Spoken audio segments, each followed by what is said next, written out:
Good morning, students. My name is Ramanjit Kaur from Police Public School, Mansa. Today we will read French Revolution, chapter 1st of history. As we know that French Revolution is important revolution of world. World wide French revolution की कितनी importance है ये हम सबको पता है.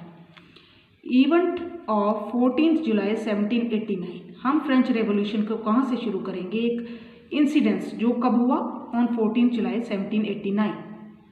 और इस इंसिडेंस को आगे जाके हम कोरिलेट करेंगे और इसको फ्लैशबैक में जाते हुए हम आगे करते हैं. Outbreak of French revolution. France के जो राजा थे लुइस 16, उन्होंने क्या किया? फ्रांस की जो सिटी थी पेरिस पे अपने ट्रूप्स को भेजा और उस पर जो है हमला किया. What happened and how? क्यों हुआ, कैसे हुआ, ये हम आगे करते हैं. जैसे ही फ्रांस के राजा ने पेरिस पे हमला किया और पेरिस में जो है अपनी फोर्सेस भेजी. क्यों भेजी? क्योंकि उस टाइम कुछ कंडीशंस, कुछ सर्कमस्टांसेस ऐसे बन गए थे कि फ्रांस के राजा को वो फोर्सेस भेजनी पड़ी. लेकिन जो लोगों ने क्या प्रेज्यूम किया, क्या अंदाज़ा लगाया कि हमारे पे हमला, ये जो पोनार्क है, फ्रांस का राजा है, वो हमारे पे हमला हमें मारने के लिए कर रहा है. लेकिन this was all pre assumed. ये सिर्फ लोगों का अंदाज़ा था. स्टैमिंग ऑफ प्रिजन एंड वाई. लोगों ने गुस्से में आके क्या किया? डीमोलिशिंग ऑफ फोर्ट्स बेस्टाइल. फोर्ट जो किला था बेस्टाइल का, उस पर हमला किया. किस लिए किया? उनका ये अंदाज़ा था, ये मानना था कि बेस्टाइल फोर्ट में जो ट्रूप्स हैं, जो कुछ हथियार है, वो उनको ईजिली जो है हमला करके मिल जाएंगे. इसलिए बेस्टाइल फोर्ट को टोटली जो है डिस्ट्रॉय कर दिया गया. किसके द्वारा?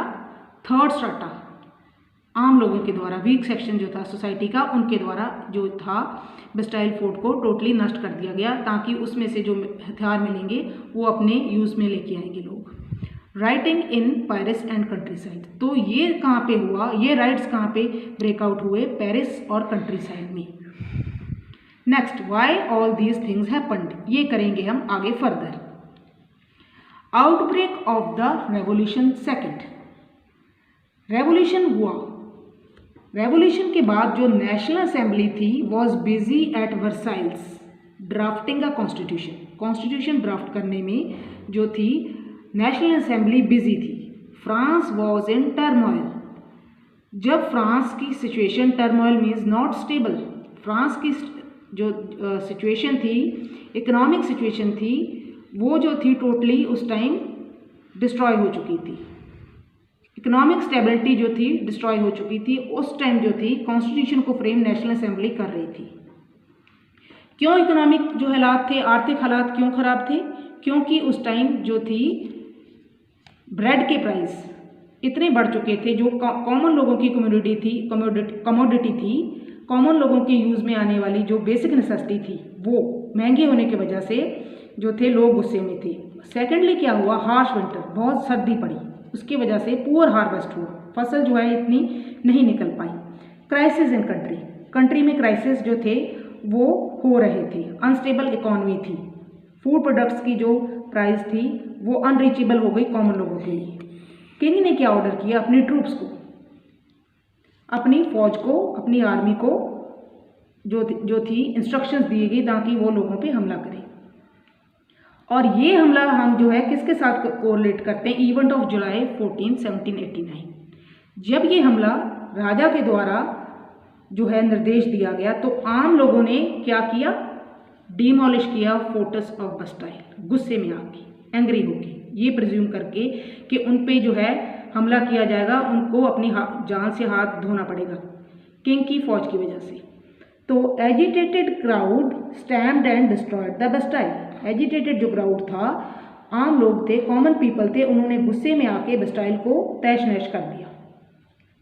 Next is attacks on rich landlords. Rich landlords, monarch, peasants feared about the action of monarch. Peasants को इस चीज़ का डर था. जो किसने लिया एक्शन? मोनार्क ने, राजा ने, किंग ने.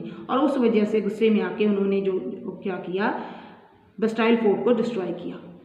Whole country was in mood of revolt. सारा कंट्री जो था वो किस मूड में था? रिवोल्ट के, लड़ने की, मोनार्क की पावर्स को कर्टेल करने में, मोनार्क की पावर्स को लिमिट करने में जो था ये रिवोल्ट स्टार्ट किया गया। और किंग को इस चीज़ का क्या था, अंदाज़ा था कि इस तरह से जो उसकी monarchy, absolute monarchy, despotic rule है, वो जो है उसको अपना ख़त्म करना पड़ेगा। इसलिए लुईस सिक्स ने क्या रिकॉग्निशन, किसको रिकॉग्निशन दी, नेशनल असेंबली को, एंड एक्सेप्टेड द कॉन्स्टिट्यूशन। और इस वजह से कॉन्स्टिट्यूशन को एक्सेप्ट किया, रिकॉग्निशन नेशनल असेंबली को दी। पावर किससे ली गई, was taken from clergy, power of church. Clergy क्या थी, किस चीज़ की पावर थी, चर्च की पावर। चर्च के पास जो प्रॉपर्टी थी, जो मनी था, उसको लिमिट किया गया और ये पावर ले ली गई by national assembly, by the constitution. Tithes एक टैक्स था, tithes was a tax which was abolished, और इस टैक्स को जो कॉमन लोगों पे लगाया जाता था उसको अबॉलिश कर दिया गया, खत्म कर दिया गया। Now how France became a constitutional monarchy. अब फ्रांस जो था मोनार्क की पावर्स को लिमिट करता हुआ, रिस्ट्रिक्ट करता हुआ कैसे कॉन्स्टिट्यूशनल मोनार्क बना। National assembly completed it's draft of constitution in 1791। National assembly ने अपने कॉन्स्टिट्यूशन को ड्राफ्ट किया इन 1791। इसमें क्या था, limited the power of monarch, monarch की पावर को रिस्ट्रिक्ट किया, लिमिट किया और पावर्स को डाइल्यूट किया गया। देन नेक्स्ट पॉइंट जो लिया गया उसमें कॉन्स्टिट्यूशन में, वो क्या था, सेपरेशन ऑफ पावर्स। जैसे कि आज हमारे कंट्री में जो है, इंडिया में जो है, पावर्स को सेपरेट किया गया है। कैसे, in judiciary, executive and legislature. उससे पहले हम करेंगे active citizens and passive citizens of France. What are the active citizens? Active citizens कौन से हैं? Man above 25 years who paid taxes equal to at least 3 days of a laborer's wage was entitled to vote. It means जो man जो थे 25 साल से ऊपर, जिनके पास क्या अधिकार था, जो टैक्स देते थे, किसके बराबर, लेबरर के 3 दिन की जो कमाई थी उसके बराबर जो टैक्स देते थे। 25 साल से ऊपर जो मैन थे उनके पास वोटिंग का अधिकार था, राइट टू वोट का अधिकार था, and that were called active citizens. Then the passive citizens. Passive citizens वो थे जिनके पास वोटिंग अधिकार नहीं था। Remaining man and women, passive citizens आ गए। In natural and inalienable rights, जिनके पास जो है नेचुरल राइट्स जो थे वो अधिकार नहीं थे, वो स्ट्रेटा किस में आ गए, पैसिव सिटीजन्स में आ गए। Then is active citizens and passive citizens. Active citizens कौन से थे, लोग जो टैक्स देते थे और उनके पास किस चीज़ का अधिकार था, वोटिंग पावर का, वोट डालने का। वोट डालने का अधिकार जो था वो वोट डाल के अपने इलेक्टर्स, रिप्रेजेंटेटिव्स चुनते थे। और रिप्रेजेंटेटिव्स कौन थे एक्टिव सिटीजन्स के में से, वो लोग उससे भी ऊपर वाले strata, high strata, rich strata, और वो जो इलेक्टर्स थे नियर अबाउट 50,000 मैन थे। उन इलेक्टर्स को क्या, जो इलेक्टर्स थे 50,000 मैन थे, वो आगे क्या कॉन्स्टिट्यूट उन्होंने किया, नेशनल असेंबली।